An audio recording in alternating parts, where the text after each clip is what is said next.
आणि एक बातमी येते, मुंबई गोवा महामार्गावरून संगमेश्वरच्या धामणीमध्ये महामार्ग खचण्याची भीती व्यक्त होतीये।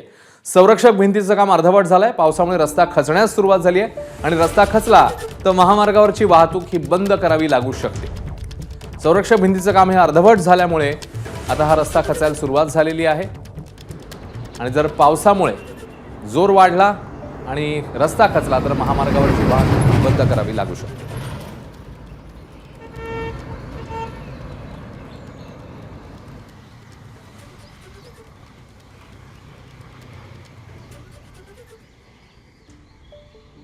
सोबत आहेत स्वप्नील, नेमकी महामार्गाची काय स्थिती आहे आणि येणाऱ्या काळामध्ये काय स्थिती होऊ शकते यामुळे?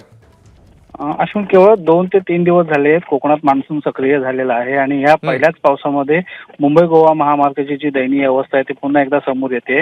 रत्नागिरी जिल्ह्यातला संगमेश्वर भागातला हा रस्ता आहे, ज्या ठिकाणी संरक्षक भिंतीचं काम हे गेल्या अनेक दिवसापासून बंद आहे आणि याचा फटका हा मागच्या पावसामध्ये बसून रस्ता खचायला सुरुवात झालेली आहे।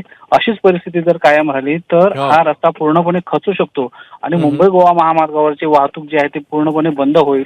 विशेष म्हणजे ज्या ठिकाणी हा रस्ता खचायला सुरुवात झाली आहे त्या पूर्ण दरम्यान कुठेही पर्यायी वाहतुकीची व्यवस्था नाही आहे, त्यामुळे इथे कुठलेही अद्यापही काम सुरू नाही आहे। आणि अधिकाऱ्यांना जर याबाबत विचारलं तर अधिकारी असं म्हणतायत की डिझेलचा तुटवडा कमी असल्यामुळे या ठिकाणी काम बंद आहे।